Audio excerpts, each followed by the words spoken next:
Hi hello வணக்கம் and welcome to our மாமி பாவம் சேனல். இன்றைக்கி நம்ம என்ன பார்க்க போகிறோம் அப்படின்னு சொல்லி பார்த்தீங்க அப்படின்னா குக்கிங்கோட டிப்ஸ் அண்ட் ட்ரிக்ஸ் தான் பார்க்க போகிறோம். ஃபெஸ்டிவல் டைமாக இருக்கட்டும், இல்லைன்னா சடனாக நம்ம ஒரு விருந்து ஏதோ ப்ரிப்ரேஷன் பண்ணுறோம் அப்படின்னு சொல்லி பார்த்தீங்க அப்படின்னா கண்டிப்பாக டைம் எடுக்கும். விநாயகர் சதுர்த்திக்கு நம்ம ஃபெஸ்டிவல் டைம் இல்லையா, ஸோ அந்த டைமில் நம்ம எப்படிலாம் ப்ரிப்பேர் பண்ணோம் அப்படிங்கிற வீடியோ தான் இன்றைக்கி பார்க்க போகிறோம். அன்றைக்கி விநாயகர் சதுர்த்தி அப்போ நம்ம வீட்டில் பார்த்தீங்க அப்படின்னா சக்கரை பொங்கலாக இருக்கட்டும், 2 வகை கொழுக்கட்டை பண்ணியிருந்தோம், அதே மாதிரி 2 வகை சுண்டல் பண்ணியிருந்தோம். நம்ம ப்ரிப்பேர் பண்ணுறதுக்காக பார்த்தீங்க அப்படின்னா ஃபர்ஸ்ட்டே நம்ம டிசைட் பண்ணிட்டோம். நம்ம சுண்டல் இருக்கு இல்லையா, ஸோ மூக்குக்கடலை, அதுக்கப்புறமேட்டு பட்டாணி. இந்த பச்சை பட்டாணியும் மூக்குக்கடலையும் நம்ம ஓவர் நைட்டு நம்ம ஊற வச்சிட்டோம். ஊற வைக்கிற பொருள் எல்லாமே நம்ம நைட்டே ஊற வச்சிட்டோம். இப்போ மார்னிங் நம்ம எடுத்து பாருங்கள், நல்லா ஊறிடுச்சு. இப்போ நம்ம என்ன பண்ண போகிறோம் அப்படின்னு சொல்லி பார்த்தீங்க அப்படின்னா, இப்போ ஒரு குக்கர் எடுத்துக்கலாம். ஸோ இப்போ நம்ம ஒரு 1/4 கேஜ் வெள்ளை சுண்டல் எடுத்திருக்கோம். ஸோ அதில் கருப்பு சுண்டலும் மிக்ஸ் பண்ணி வச்சுருக்கோம். ஸோ ரெண்டுமே ஒரு 1/4 கேஜில் நம்ம தண்ணி ஊற்றி குக்கரில் போட்டு வேக வச்சு எடுக்க போகிறோம். ஒரு 3 விசிலில் உங்களுக்கு நல்லா வெந்துடும். ஸோ ஒரு 3 விசிலில் நம்ம வச்சு எடுக்க போகிறோம். அதே மாதிரி பார்த்தீங்கன்னா இப்போ ஓப்பன் பண்ணி பார்த்துடலாம். சுண்டல் பார்த்தீங்கன்னா வெந்துடுச்சு. இப்போ இதை ஒரு பவுலில் ஷிஃப்ட் பண்ணி வச்சுக்கலாம். இப்போ இந்த ஷிஃப்ட் பண்ணி வச்சுருக்கிறத நீங்கள் தண்ணி நல்லா ஸ்ட்ரெயின் பண்ணி விட்டுட்டு ஃபில்ட்ரு பண்ணிக்கலாம்.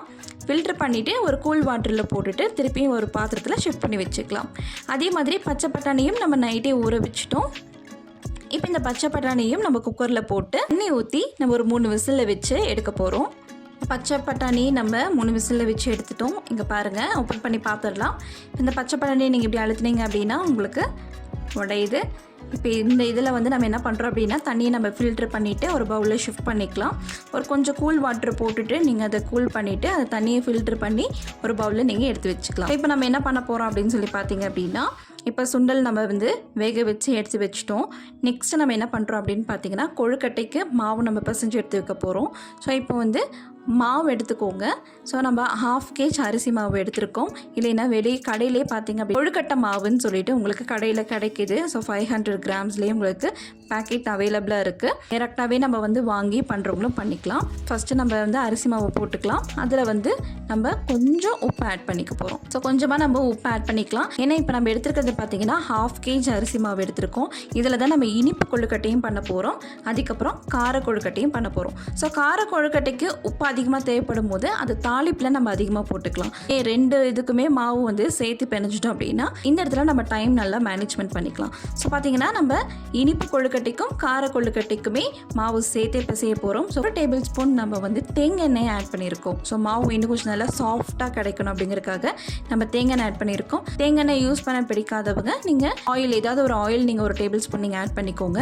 இல்லைன்னா கீ இருந்துச்சுன்னா நீங்கள் நெய் ஆட் பண்ணிக்கோங்க 1 டேபிள் ஸ்பூன்.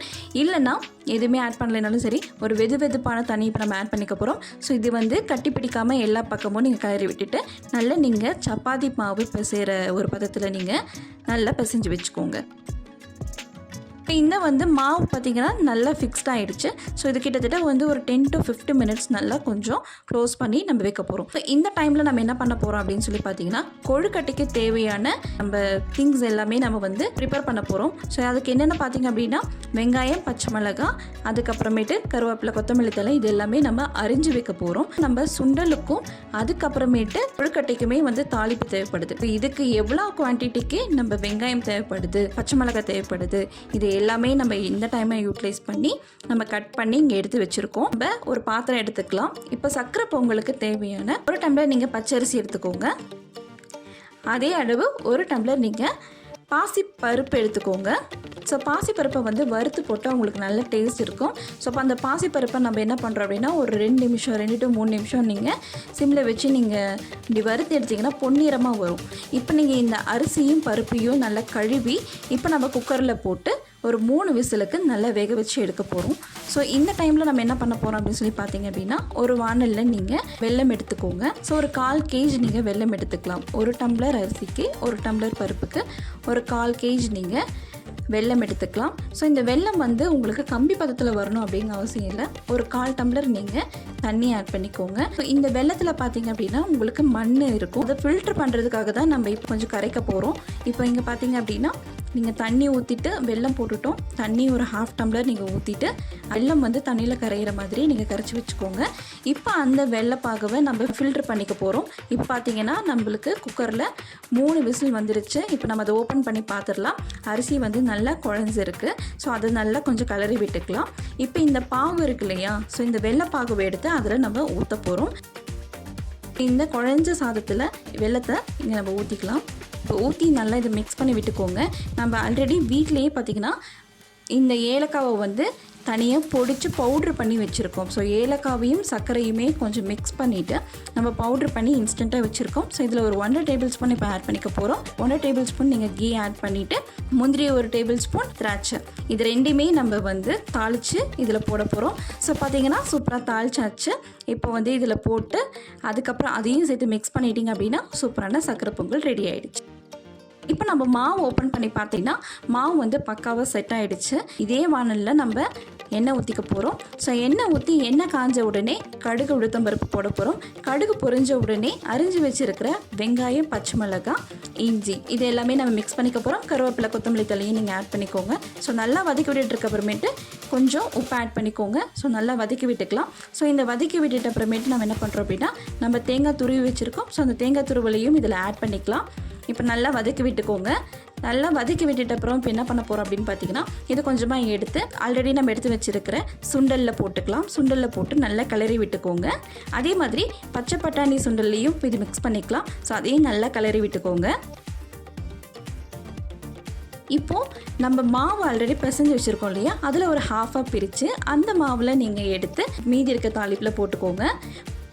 போட்டு நல்லா மிக்ஸ் பண்ணிவிட்டு கலந்து விட்டுக்கோங்க.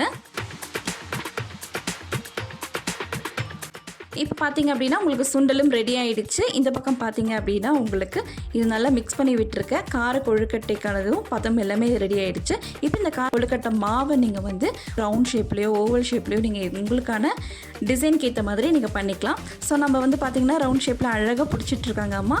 அதே மாதிரி கொழுக்கட்டை ஓவல் சைஸ்லேயும் நல்லா அழகாக பிடிச்சிட்ருக்காங்க. ஸோ சூப்பரான கார கொழுக்கட்டையும் இப்போ நம்ம ப்ரிப்பேர் பண்ணி வச்சுட்டோம். இதுக்கப்புறம் பார்த்திங்க அப்படின்னா இனிப்பு கொழுக்கட்டைக்கு நம்ம என்ன பண்ண போகிறோம் அப்படின்னு சொல்லி பார்த்திங்க அப்படின்னா நம்ம வந்து வெல்லம் இருக்குது. ஸோ அதே மாதிரி தேங்காய் துருவல் இருக்குது. அதுக்கப்புறம் ஏலக்காய் தூள் இந்த 3மே மிக்ஸ் பண்ணிவிட்டு இது வந்து பூர்ணமாக நம்ம வைக்க போகிறோம். ஸோ இப்போ இது வந்து எடுத்திருக்கோம். இந்த இதில் பார்த்திங்க அப்படின்னா மாவு போட்டு அது உள்ளே வந்து பூர்ணம் வைக்க போகிறோம்.